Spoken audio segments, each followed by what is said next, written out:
మా తండ్రి గారికి 2012లోని సైనోనేజల్ కార్సినోమా అనే క్యాన్సర్ సైనసెస్లో లెఫ్ట్ సైనస్లోని డయాగ్నోస్ చేయడం జరిగింది. 2012 నుంచి 2018 దాకా 3 మేజర్ సర్జరీలు అయ్యాయి. మొత్తం ఫేస్ కట్ చేసి ఓపెన్ చేసి స్క్రేప్ చేసి చేశారు. కానీ ప్రతి సర్జరీ అయిన తర్వాత ప్రతి 2 ఏళ్ళకి మళ్ళీనూ అది రికవర్ అయింది క్యాన్సర్. మా తండ్రి గారి వయసు ఇప్పుడు 79 ఇయర్స్.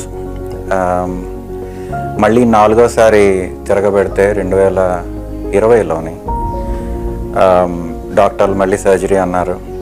కానీ ఆయన ఏజ్ 79 ఇయర్స్ అవ్వడం వల్ల మెడికల్ ఫిట్నెస్ రిస్కీ అని చెప్పేసి అన్నారు.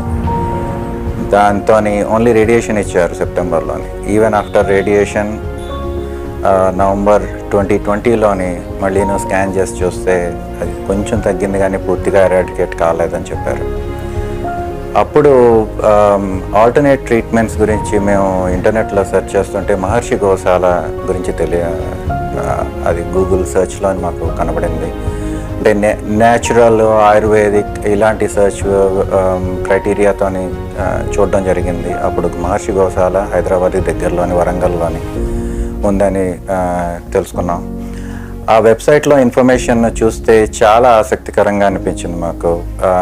చాలా మన భారతీయ నేటివిటీకి చాలా దగ్గరగా అనిపించింది. దానివల్ల ఆ కుతూహలంతోనే డిసెంబర్లోని మా తమ్ముడు ఫ్యామిలీ ఇక్కడికి వచ్చి విజిట్ చేయడం జరిగింది. మొత్తం ప్రొసీజరు క్యాన్సర్ ట్రీట్మెంట్కి అసలు న్యాచురల్ పూర్తిగాను మన ప్రకృతి సిద్ధమైన ఏ రకంగానూ మనం మన జీవిత విధానాన్ని మార్చుకుని, అంటే బేసిక్గా డైట్ అయినా అవనివ్వండి, కొన్ని మందులు అంటే మందులు ఏమీ లేదండి ఇందులో. ఇంగ్లీష్ మందులు కానీ ఏమీ లేదు. సింపుల్గా మనకి రోజు దొరికే మన చుట్టూ ఉన్న మొక్కలు, మన చుట్టూ ఉన్న పదార్థాలతోనే, పెద్దగాను మనం అవుట్ ఆఫ్ ద వే వెళ్ళి చేయాల్సిన అవసరం ఏమీ లేదు. సో చాలా వివరంగాను మొత్తం ఇన్ఫర్మేషన్ అంతాను ఆ రోజు తెలియజేయడం అయింది. ఇంటికి రాగానే మా నాన్నగారితో మాట్లాడాము. మా నాన్నగారు కూడాను అంటే he was desperate, so he wanted to see the end of it. ఆయన పాపం 79 ఏళ్ల వయసులోని ఇప్పటికే 4 మేజర్ సర్జరీలు అవ్వడంతో ఆయన విసిగి వేశారున్నారు.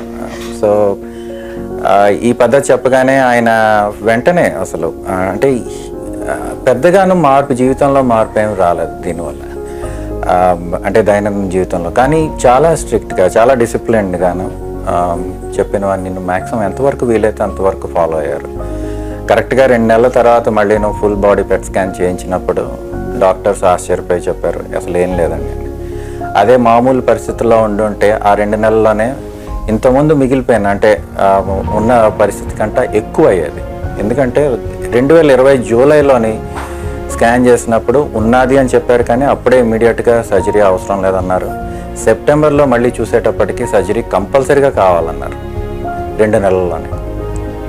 సో ఆ 2 నెలల్లోనే ఇప్పుడు అదే విధంగా చూసుకుంటే అక్టోబర్లో రేడియేషన్ ఇచ్చారు, నవంబర్లో ఉందని చెప్పారు, ఇంకా పూర్తిగా ఎరాడికేట్ అవ్వలేదని చెప్పారు. కానీ ఫిబ్రవరిలో అని మళ్ళీ పెట్ స్కాన్ చేసేటప్పటికి పూర్తిగా ఎరాడికేట్ అయిపోయింది, అసలు ఏం లేదు అన్నారు. డిఫరెన్స్ ఏంటంటే మహర్షి గోశాల వారు చెప్పిన క్యాన్సర్ ట్రీట్మెంట్ అని అన్ను నేను, ఇది మన లైఫ్ స్టైల్, మన ప్రకృతికి దగ్గరగా ఉండే విధంగా మన జీవిత విధానాన్ని మార్చుకోవడమే అంతే తప్ప ఇది ఒక వైద్యం కాదు, ఇది ఒక ట్రీట్మెంట్ కూడా కాదు నన్ను అడిగితే. ప్రతి ఒక్కరు నా ఉద్దేశంలో ప్రతి ఒక్కరు ఇలాగా మామూలుగా దైనందిన జీవితంలో అవన్నీ కాకపోయినా కొంతవరకైనా సరే మనం పాటించగలిస్తే మనకు అసలు నా ఉద్దేశం ప్రకారం ఇలాంటివి వ్యాధులు ఏవి రావు అసలు. సో చాలా చాలా థ్యాంక్స్. నేను ఇప్పటికీనో ఇది I'm getting little bit emotional right now.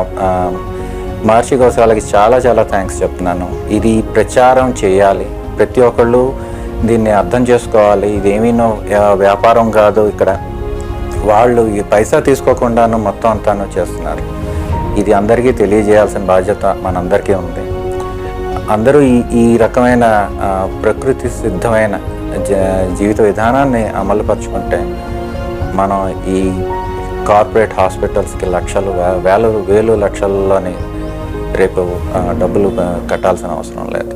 గోమాతను నమ్ముకోండి, మహర్షి గోశాల వాళ్ళు చెప్పిన విధానాలను పాటించండి, తప్పకుండా రిజల్ట్స్ ఉంటాయి. Thank you.